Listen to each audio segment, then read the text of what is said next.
9h09, 9h10. J'ai 10 minutes de retard. Miss retard. Excuse me. Oh putain. Alors c'est comme ça. Je l'ai. Voilà. Je suis comme pas possible. Et je suis stressée.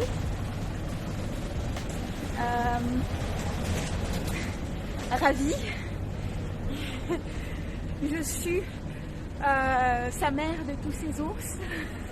Ça c'est la phrase préférée que j'ai avec mon chéri. Je suis chargée. J'ai ma petite valise qui est là. Wouh! J'ai oublié mon trépied.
Voilà, cette vidéo est terminée. Nous allons faire un petit peu le point sur ce qui s'est passé pour moi par rapport au livre sur la place. C'était un super salon, je n'en garde que du positif. Mais il y a un point qui me chiffonne et qui continuera de me chiffonner. Je ne suis pas la seule dans ce cas-là. Qui continuera de me chiffonner pendant très très longtemps encore parce que c'est pas prêt de changer. Voilà. Il s'agit de la perception que l'on peut avoir sur les auteurs édités. Je pensais que sur ce salon, je ferais partie du grand chapiteau général qui est sur la place Carrière, avec tous les auteurs, les libraires, etc. Il y avait assez de place pour que nous puissions tous être présents sous le même chapiteau.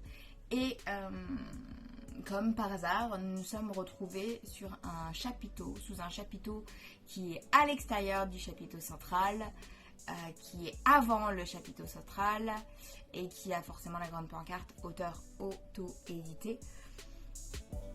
Et ça nous chiffonne un petit peu parce que nous sommes encore et toujours perçus comme des auteurs, des sous-auteurs, et encore plutôt des sous-merdes. Et voilà, c'est cet aspect-là qui m'a, dans l'organisation du livre sur la place, qui m'a un petit peu chiffonné. Et puis, de même pour certaines réactions des personnes qui entraient sous notre chapiteau, qui regardaient la pancarte auteur auto-édité et qui, vroom, faisaient tout de suite demi-tour dès qu'ils ont vu le panneau et qui ne prenaient pas la peine de regarder ce que nous faisions tous, parce que nous étions quand même un bon petit groupe. Voilà, c'est des choses que j'aimerais bien voir changer au fur et à mesure du temps, mais pour l'instant c'est pas forcément beaucoup le cas, ou alors ça avance vraiment par petits pas.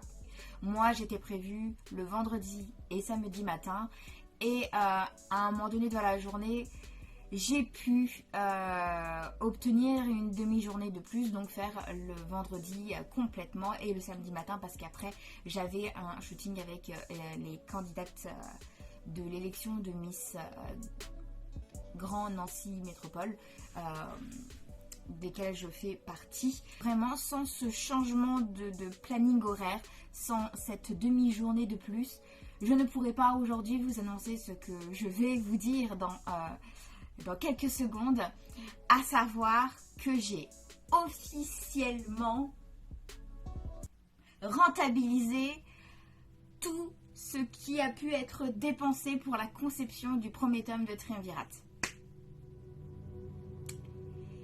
Donc maintenant, je vais pouvoir penser au tome 2 de Triumvirate, pouvoir organiser la mise en place de la couverture, etc. en même temps que de terminer de l'écrire.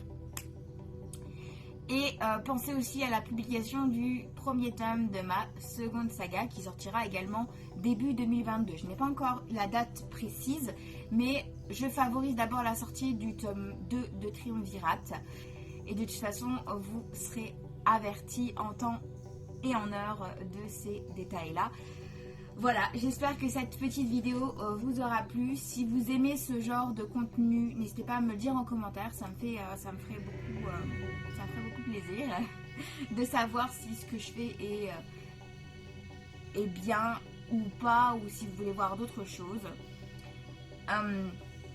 N'hésitez pas à me suivre sur les différents réseaux sociaux auxquels je participe, notamment sur mon Instagram où je partage énormément de choses, où il faut être présent pour connaître l'avancée de Triumvirate, de mon statut d'auteur, de mes idées, etc. Avoir des citations, avoir l'avancée de toutes ces choses qui m'arrivent et que je mets en place.